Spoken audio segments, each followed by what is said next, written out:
Welcome back to EcoNection, 22 minutes away from 9 o'clock here on the Spectator's Big Breakfast. We're meeting one of the champions of the Umzi Wethu program, a man who's come from real rags to riches, or to success, let's say that, before he flashes his Rolex in my face again. Danny Sauls joins us in studio. We've been hearing his story of coming from a very difficult background, not actually having parents were around, growing with his grandmother, sharing toothbrushes. My wife won't even let me share a toothbrush with her, I shouldn't have said that. My wife takes mine quite often. Okay, we better stop there now before we both end up in trouble. Danny met the Umzi Wethu program, a couple of mentors along the way, got involved with the program, and really changed perhaps your perception even of life and of South Africa. Absolutely, Gareth, that's right. One of the things that I like about the Umzi Wethu program is obviously they try and see where is one of the areas that you would need most help in. And one of the best things for me on the program was when they got me a mentor. His name is John Stapleton. Okay. Brilliant guy. He was one of the guys that taught me how to drive. Now before this I've never touched a steering wheel and sit in a car and actually play around with the gears and that. And so he taught me how to drive. Lovely. Which was absolutely awesome. From there onwards, I just kept going, and I eventually got my driver's license. Hey, well done, well done. Yes. On the program, we also have, obviously they work together with Slaba Skill Center. So Caroline Ferreira, and she told me she's also from Somerset East, and she's running the center. She's also been just one of the most amazing mentors for me on the Umzi Wethu program. She understands where I come from, and she's always been looking out for me, going out there, telling people about me. And also when I was looking for jobs, she's one of those people that would look out for me and say, Danny is a brilliant guy, you cannot miss to have him on your team, you need to have him on your team, which is awesome. Lovely. I want to go back to just the training that you went through at the Umzi Wethu Academy. It must have really been a bit foreign almost, the stuff they were talking about, because it's about life skills. You've never had that kind of input, it's about discovering yourself. You've never had someone talk to you like that. How foreign was it, and are you still seeing young people today really struggling at that place because it's so foreign? Yes, in a way, it is definitely foreign. It was foreign to us. One of the good things also about the program, and part of the training, is they get you a psychologist. So someone that can actually sit with you, and we have regular sessions. So you would have maybe a session every 2 weeks where you would go in and you would just chat about certain things, It doesn't matter what it is. And I think I have found myself a lot of the times during those counseling sessions, I have found out a lot more about myself, about my strengths, and about where I was going to. So that was very, very helpful, extremely helpful. So yes, and also we worked as a team, the students, we worked as a team. All of us, I think it was new to a lot of us in that environment. We had all the support. They took good care of us in terms, we all stayed in one residence in PE that they provided for us. We had cooked meals, so nutritionally we were taken care of very well. So yeah, that was all good. Lovely. Okay, we went through the program. Which direction did you go after in Umzi Wethu? I have chosen to go into the hospitality industry. Yes, that's right. Did you bring anything? Not really making the food myself, but serving people, actually more food and beverage, sort of taking care of food orders, that kind of thing. One of the reasons why I chose that is I've always had a love for people. And I had a choice to become either a chef or to stay in the restaurant, and I prefer that, and I've been doing that for quite a while. After I've graduated from the Umzi Wethu program, I went to go work at Kazuka Lodge in 2007. Oh wow! Which is also a 5-star lodge. So I've worked there for about 14 months. I had a brilliant experience there.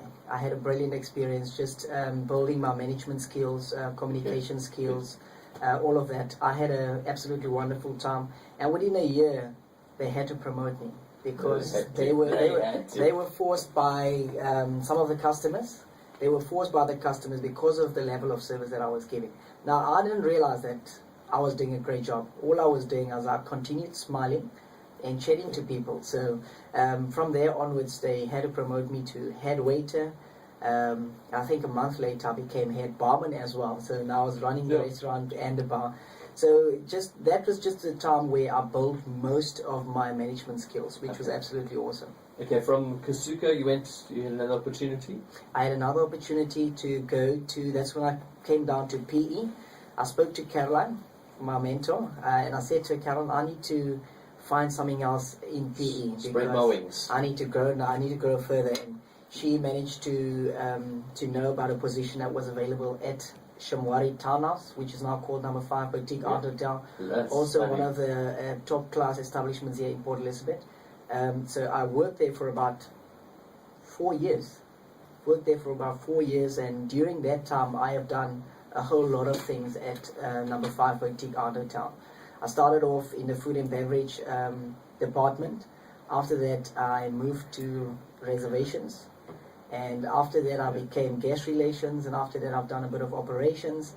So from there onwards really things have just been happening for me. Yeah, and I believe in this sort of time that you met a bit of a lady through Facebook, huh? That's a bit of a social media. Yeah, that is another story. But in that, I met my wife on Facebook. I know that's hard to believe for a lot of people, but I think that's how God has actually been working things out. And actually this month we're going for 2 years. We'll be married for 2 years. Okay. And when we look back, we can only see how God has been organizing and rearranging things. So yes, she's done a lot that has actually just changed my life in a whole new way. And that's such an important part of your life now, even though we'll talk a little bit about your dreams and going forward, but how valuable and how much of a priority is it your wife and now your son? Absolutely.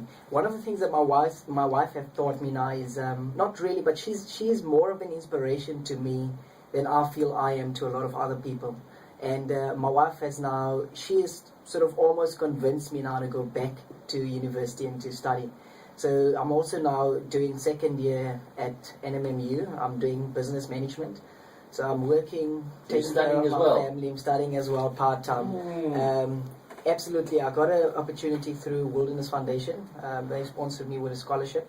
And so now I'm studying through NMMU, and that's going well. Yes, it's not easy, but I don't think we wanted the easy way out. We want to go through the tough times to actually get to where we want to be. What are you talking about? You want to go through the tough times? You should be a politician then. Yes, so yeah, no, I'm doing, at the moment we're doing absolutely brilliant, we're doing good. I've also started my new job actually about 3 months ago. I'm now working at another company called Micro South Africa, and what they do is we supply software and hardware for the hospitality industry. Yeah. So in a way I'm still involved in hospitality, which is brilliant. Yeah. Now I'm dying to know, you've had all this craving for mentoring, and you still have fantastic mentoring. Are you mentoring others? Definitely. I have committed myself to I've come to a stage where I've realized that none of the things that I'm currently doing in my life is really for myself. A lot of what I'm doing has got to do with other people that need to be inspired. It has got to do with people that are feeling that there's absolutely no hope. And so what I do quite often is I go onto the Umzi Wethu program every now and then. I chat to some of the guys. Some of the guys have seen my story being published on the Umzi Wethu website, and these guys are looking up to me. But I think not just that, in my community, what my wife and I are doing, we have found some of the guys that are homeless in our area, and what we're doing once a week, we will cook them a pot of soup, and we would go out and distribute it in our community. So we continue to do what others have been doing to me. We just continue to do that. Yeah, was it blessed to be a blessing? Eh? Absolutely. Blessed to be a blessing. That's what it says. The dream for your wife and you and now your growing family, what would you like to see happen? First of all, my dream personally is, because I grew up without a father all my life, my boy is now my main priority. I want to be the best father that there is on the planet for my son. That is definitely one of my big dreams, and I'm trying very hard. Second of all, I want to be a good husband to my wife, support her in every possible way. That's first my family, dreams for my family. And then second of all, I want to be what God has called me to be. So walk in my divine purpose that God has placed me here to do. So make that difference that God wants me to make in others' lives. And then also one of the other things that I want to do amongst all the rest of it is to have my own business. I don't think that I should be working for someone else all my life. That's definitely not going to happen. And I'm saying this on radio because I want.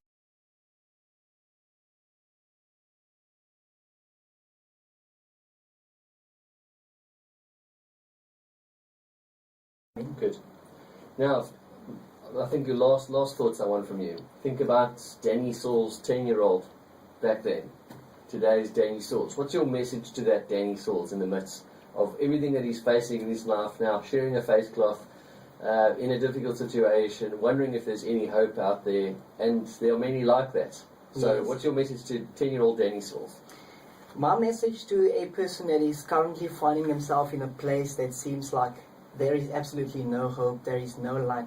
You know, what I find is that where you at in your life now, or where you're born, or where you find yourself in, does not necessarily have to determine your future.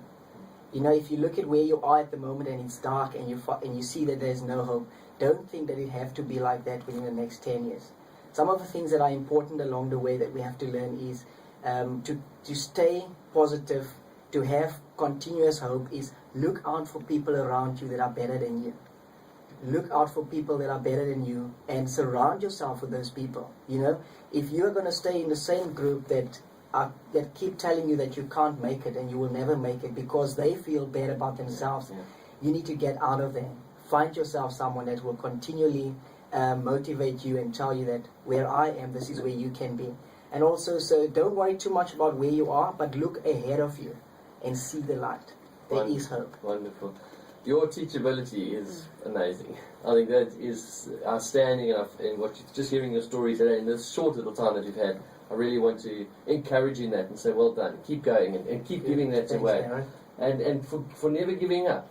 And for your perseverance, man. And then we hear the passion. We hear the passion for life and for adventure. Absolutely. Never lose that. Danny, thank you so much for sharing your story, inspiring us, encouraging us, and we're going to hear a lot more from you, no doubt. That's wonderful. Thank you very much. I've enjoyed it. Thanks. Pleasure. There we go. Don't forget to go